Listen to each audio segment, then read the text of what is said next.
तारों का जीवन चक्र लाखों करोड़ों सालों का एक बहुत ही इंटरेस्टिंग और जटिल सफर होता है, जिसमें कॉम्प्लिकेट फिजिकल प्रोसेसेस और ट्रांसफॉर्मेशंस होते रहते हैं।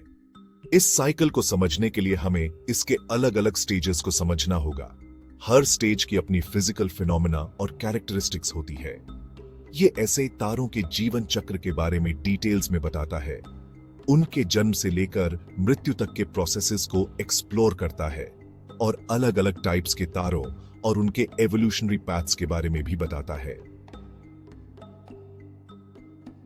तारे विशाल गैस और धूल के बादलों में पैदा होते हैं, जिन्हें नेबुलाए कहा जाता है।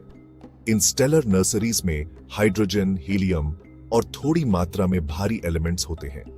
यह प्रक्रिया नेबुला के एक हिस्से के ग्रेविटेशनल कोलैप्स से शुरू होती है, जो अक्सर किसी पास के सुपरनोवा के शॉक वेव्स जैसी एक्सटर्नल फोर्सेस से शुरू होती है। जैसे जैसे गैस और धूल ग्रेविटी के कारण आपस में जुड़ते हैं, वे एक प्रोटोस्टार का निर्माण करते हैं, जो कोलैप्सिंग क्लाउड के केंद्र में एक गर्म, डेंस कोर होता है। प्रोटोस्टार में गिरने वाला पदार्थ ग्रेविटेशनल एनर्जी रिलीज करता है, जिससे कोर गर्म होता है। इस फेज के दौरान प्रोटोस्टार अभी तक इतना गर्म नहीं होता है कि न्यूक्लियर फ्यूजन शुरू कर सके। प्रोटोस्टार एक टी टॉरी स्टार में विकसित होता है, जो स्ट्रॉन्ग स्टेलर वाइंड्स और ब्राइटनेस में सिग्निफिकेंट वेरिएबिलिटी दर्शाता है। यह स्टेज कुछ मिलियन वर्षों तक चल सकता है। इस दौरान प्रोटोस्टार सिकुड़ता है और अधिक गर्म होता है। टी टॉरी फेज तब समाप्त होता है जब कोर का टेम्परेचर लगभग 10 मिलियन केल्विन तक पहुंच जाता है, जिससे हाइड्रोजन फ्यूजन शुरू हो जाता है। एक बार न्यूक्लियर फ्यूजन शुरू हो जाने पर तारा मेन सीक्वेंस फेज में प्रवेश करता है, जहां यह अपना अधिकांश जीवन व्यतीत करता है। इस फेज में तारा अपने कोर में हाइड्रोजन को हीलियम में फ्यूज करता है, जिससे भारी मात्रा में एनर्जी पैदा होती है, जो बाहर की ओर रेडिएट होती है। इस एनर्जी से उत्पन्न प्रेशर तारे को अंदर की ओर खींचने वाली ग्रेविटेशनल फोर्सेस को बैलेंस करता है, जिससे उसका साइज और लुमिनोसिटी स्टेबल रहता है। मेन सीक्वेंस स्टार्स को उनके मास, टेम्परेचर और स्पेक्ट्रल कैरेक्टरिस्टिक्स के आधार पर वर्गीकृत किया जाता है। इस क्लासिफिकेशन को हर्ट्ज-स्प्रुंग-रसेल HR डायग्राम कहा जाता है, जो सबसे गर्म और सबसे विशाल O टाइप स्टार्स से लेकर सबसे ठंडे और सबसे कम मैसिव M टाइप स्टार्स तक होती है। मेन सीक्वेंस पर तारे की पोजीशन उसकी लुमिनोसिटी, कलर और लाइफ टाइम निर्धारित करती है। मैसिव स्टार्स की फ्यूजन रेट्स तेज होने के कारण उनका लाइफ स्पैन छोटा होता है, जबकि रेड ड्वार्फ्स जैसे छोटे तारे दसियों से सैकड़ों अरबों वर्षों तक मेन सीक्वेंस पर बने रह सकते हैं। जब कोई तारा अपने हाइड्रोजन फ्यूल को समाप्त कर देता है, तो वह मेन सीक्वेंस छोड़ देता है। सूर्य जैसे तारों के लिए यह रेड जायंट फेज की ओर जाता है। कोर सिकुड़ता है और गर्म होता है, जिससे आउटर लेयर्स फैलती हैं और ठंडी होती हैं, जिससे तारे का रंग लाल हो जाता है। इनर्ट हीलियम कोर के चारों ओर हाइड्रोजन शेल बर्निंग होती है, जो एक्सपेंशन को ड्राइव करती है। पर्याप्त मास वाले तारों में कोर का टेम्परेचर अंततः लगभग 100 मिलियन केल्विन तक पहुंच जाता है, जिससे हीलियम का कार्बन और ऑक्सीजन में फ्यूजन शुरू हो जाता है। कम द्रव्यमान वाले तारों में इस प्रक्रिया को अक्सर हीलियम फ्लैश द्वारा चिह्नित किया जाता है। तारा हॉरिजॉन्टल ब्रांच पर अस्थायी रूप से स्टेबलाइज हो सकता है। कोर में हीलियम और उसके आसपास के शेल में हाइड्रोजन को जलाता है। कोर हीलियम समाप्त हो जाने के बाद तारा एसिम्प्टोटिक जायंट ब्रांच AGB में प्रवेश करता है। इस फेज की विशेषता एक डिजेनरेट कार्बन ऑक्सीजन कोर और आउटर शेल्स है, जो रुक रुक कर हाइड्रोजन और हीलियम को जलाती है। AGB स्टार्स स्टेलर विंड्स के माध्यम से अपने मास का एक महत्वपूर्ण हिस्सा खो सकते हैं, जो इंटरस्टेलर मीडियम को भारी एलिमेंट से समृद्ध करने में योगदान देता है।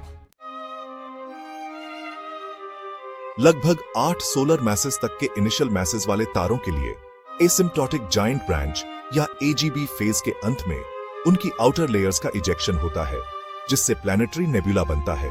जो कोर बचता है वह व्हाइट ड्वार्फ बन जाता है, जो कार्बन और ऑक्सीजन से बना एक डेंस अर्थ साइज्ड रेमनेंट होता है।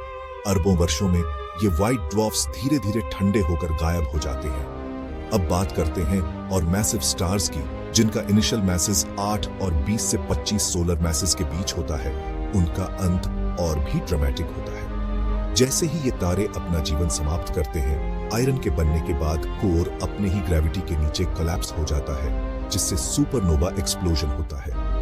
आउटर लेयर्स का यह वायलेंट इजेक्शन इंटरस्टेलर मीडियम को समृद्ध करता है। कोर खुद न्यूट्रॉन स्टार में कोलैप्स हो सकता है, जो न्यूट्रॉन से बना एक अविश्वसनीय रूप से डेंस ऑब्जेक्ट है। सबसे मैसिव स्टार्स के लिए यह कोर कोलैप्स एक ब्लैक होल के निर्माण का कारण बनता है, एक ऐसा ऑब्जेक्ट जिसका ग्रेविटेशनल पुल इतना स्ट्रांग होता है कि प्रकाश भी नहीं बच सकता।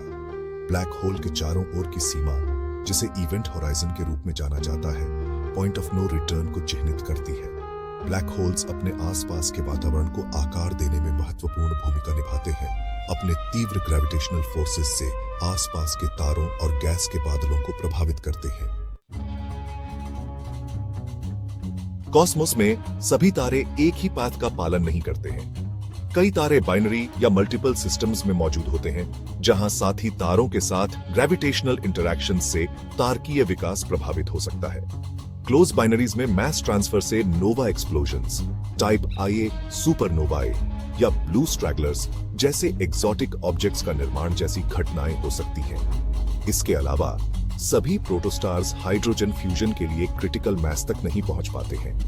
बृहस्पति के द्रव्यमान के लगभग 13 से 80 गुना द्रव्यमान वाली वस्तुएं ब्राउन ड्वार्फ्स बन जाती हैं, जो तारों और विशाल ग्रहों के बीच की खाई को भरती हैं।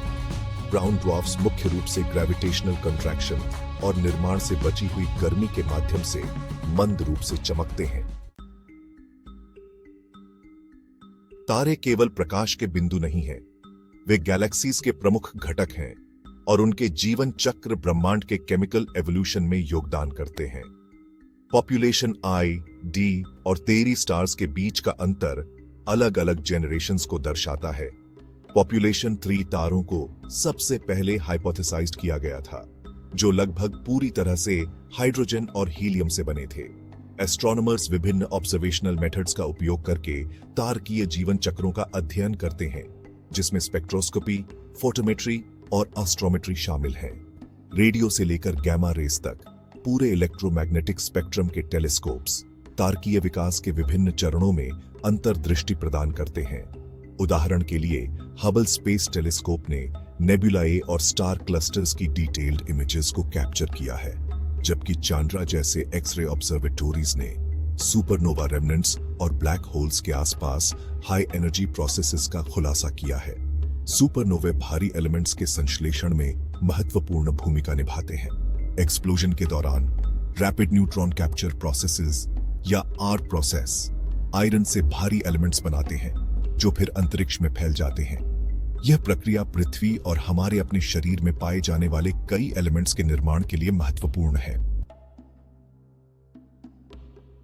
तारकीय जीवन की जटिलताओं को समझने के लिए एस्ट्रोफिजिसिस्ट्स तारकीय संरचना और विकास को समझने के लिए थियोरेटिकल मॉडल्स का उपयोग करते हैं। ये models hydrostatic equilibrium, energy transport, nuclear fusion और मैस लॉस के सिद्धांतों को शामिल करते हैं। कॉम्प्यूटेशनल सिमुलेशंस विभिन्न चरणों में और अलग-अलग परिस्थितियों में तारों के व्यवहार की भविष्यवाणी करने में मदद करते हैं। महत्वपूर्ण प्रगति के बावजूद तारकीय खगोल भौतिकी में कई चुनौतियां हैं। सुपरनोवा एक्सप्लोजन्स के सटीक मैकेनिज्म्स, पहले तारों का निर्माण और न्यूट्रॉन स्टार्स और ब्लैक होल्स में एक्सट्रीम कंडीशंस में पदार्थ के व्यवहार को समझना शोध के चल रहे क्षेत्र है। तारों के जीवन चक्र मैटर और एनर्जी के कॉस्मिक साइकिल के लिए फंडामेंटल हैं। नेबुले में उनके जन्म से लेकर व्हाइट ड्वार्फ्स, न्यूट्रॉन स्टार्स या ब्लैक होल्स के रूप में उनके अंतिम चरणों तक तारे अपने परिवेश को प्रभावित करते हैं और ब्रह्मांड की जटिलता में योगदान करते हैं। सुपरनोवे और स्टेलर विंड्स जैसी प्रक्रियाओं के माध्यम से वे इंटरस्टेलर मीडियम को भारी एलिमेंट्स से समृद्ध करते हैं, जिससे नए तारों, ग्रहों और अंततः जीवन के निर्माण का मार्ग प्रशस्त होता है। तारकीय जीवन चक्रों को समझना न केवल स्वयं तारों की प्रकृति पर प्रकाश डालता है, बल्कि ब्रह्मांड के व्यापक कामकाज में भी अंतर्दृष्टि प्रदान करता है। जैसे जैसे ऑब्जर्वेशनल टेक्निक्स और थियोरेटिकल मॉडल्स में सुधार होता रहेगा, इन सेलेस्टियल फिनोमेना के बारे में हमारा ज्ञान और गहरा होता जाएगा, जो हमारे ब्रह्मांड को आकार देने वाले मैटर और एनर्जी के इंट्रिकेट डांस के बारे में और अधिक जानकारी प्रदान करेगा।